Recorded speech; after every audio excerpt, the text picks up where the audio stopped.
Okay. Hey guys, I am back with another video, and today I am talking about perfect pitch. I'm going to tell you all about it, all the types of perfect pitch. We're going to talk about, can you develop perfect pitch? What are the things that are beneficial about having perfect pitch, things that are beneficial about not having perfect pitch, the whole thing. So let's get started. The first question you're probably wondering is like, do I actually have perfect pitch? I do. I, to be honest, didn't even know that I had it until I was maybe in 9th or 10th grade.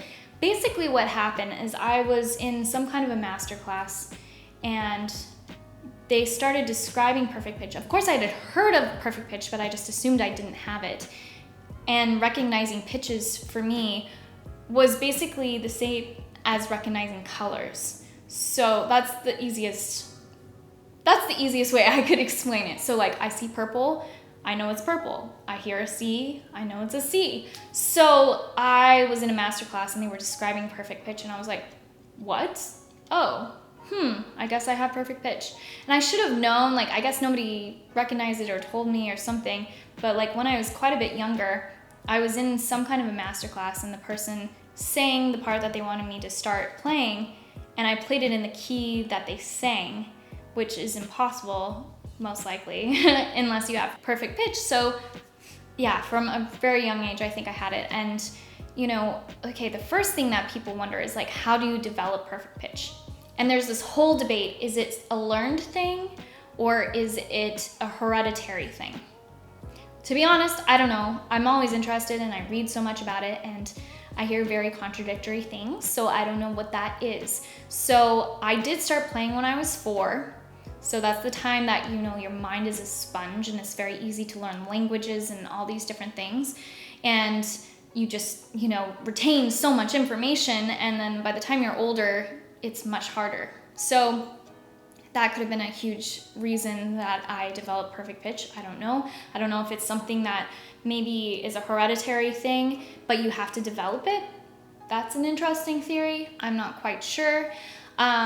So basically, yeah, I did that. I also did Suzuki method. I did learn how to play by ear, but I also did sight reading. So I don't know if maybe learning a lot of stuff by ear helped with that. I'm not quite sure. But the interesting thing is my sibling also started music very, very young, played different instruments, and does not quite have perfect pitch. Very close to being able to name pitches. Usually comes within like a half step, but not 100% on. So that's very interesting. Another thing that's very interesting about my perfect pitch is that I hear things, I like things sharp.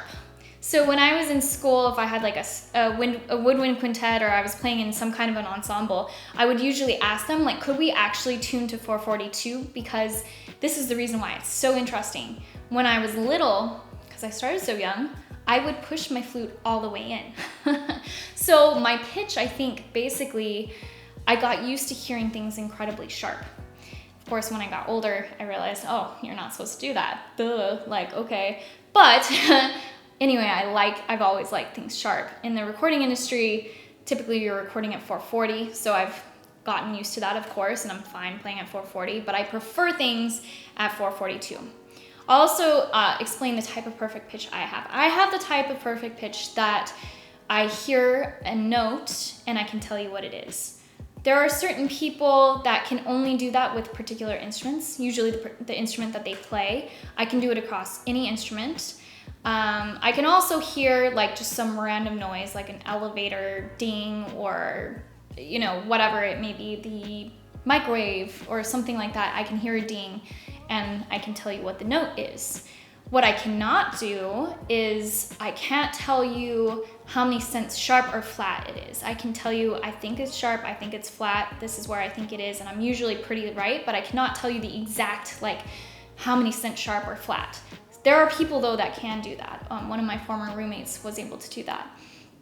Another thing is I sometimes have a hard time hearing notes in the low register, like very, very, very low register.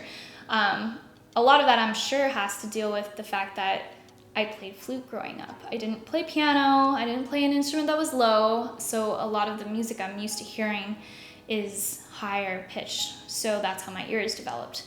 I can usually get it, but I have to it takes me a little bit longer to get the lower pitches sometimes. Another thing that I can't do, and this is really interesting, and I've talked to other people who have this situation. So if I hear a chord, I don't hear a chord. I don't think, oh, that's a C major chord. I hear each individual notes. And so that was very interesting for me when I was doing ear training, because I basically had to reverse engineer things. Most people will go and put in the chord progression and then they'll write in the notes. I had to write in the notes and then be like, oh, that's a C major chord, so that's this chord, you know what I mean, and write the Roman numeral that way. So I had to basically, like I said, reverse engineer that. That is not true for all people with perfect pitch. There's a lot of people who do recognize oh, that's a whatever chord and it goes to this chord, and they can hear all those things. I just hear the individual notes though. So that's very interesting. One thing that's also interesting is people have the idea that if you have perfect pitch, you cannot play out of tune. That is not true. Like I said, I cannot tell you the exact sense, sharp or flat something is. I can tell you what the note is, but I can't tell you that. So, okay, let's now talk about some benefits of having perfect pitch. The biggest thing that I have found that has been helpful is obviously dictation is really nice. And then if I'm learning something by ear, that is also really nice. So instances that have happened like that is sometimes I'll be working with a composer more one-on-one, like doing some type of a score. And usually for some kind of recording for TV or movies or whatever, and they'll sing something out to me, or they'll play something for me and I can pick it up very quickly and I can write it out. Also, when I was working with Kanye, we were doing everything by ear. So our MD would play something on the piano and we had to recognize it. He wasn't going through and saying this is an A, this is an F, whatever it was. I was having to fully just do everything by ear, and that made the process a lot easier. So if you don't have perfect pitch, are you screwed? Absolutely not. But one thing that is going to be very beneficial for you is to develop your relative pitch. Relative pitch, which I actually wish I was better at, is when you hear a note, let's say you hear a C, when you hear another note, you're able to recognize what interval that is. And then you're like, okay, it's this interval, which means it's this note. That is what relative pitch is. You can 110% develop that if you do not have perfect pitch, and it is going to be very useful for you. I, again, have to reverse engineer it. I have to hear the two notes and be like, this is a C, this is a G, and then figure out what that actual interval is. So it's really weird. I don't know why that is, but would be something that I should actually work on too. But anyway, in terms of can you develop perfect pitch? I've seen things oh, you can learn. All you have to do is listen to a particular note over and over and over again. I've seen courses on how to teach yourself perfect pitch. I've never once heard of those working.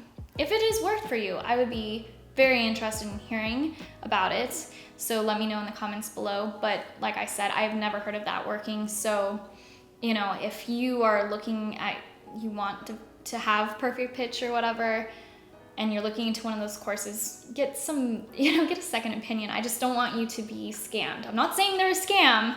I've just never heard it working for anybody before, but I don't know what that is. Anyway, so that's pretty much everything about perfect pitch that I can think of right now. If you're interested, I could do a demo, I guess, for you guys to show you guys how it works. I could do a little quiz or something on myself to show you how my mind works for those things. Anyway, let me know if you're interested in that. But anyway, thank you so much for watching this video, and make sure to subscribe to my channel because I have a lot of other fun videos planned for you guys.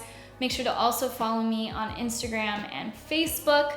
I have a lot of fun content on there as well, and I oftentimes have advice on a lot of the different posts or showing you guys some new stuff that I found or what I'm currently working on, and I'd love to share that with you. So anyways, I will see you guys soon.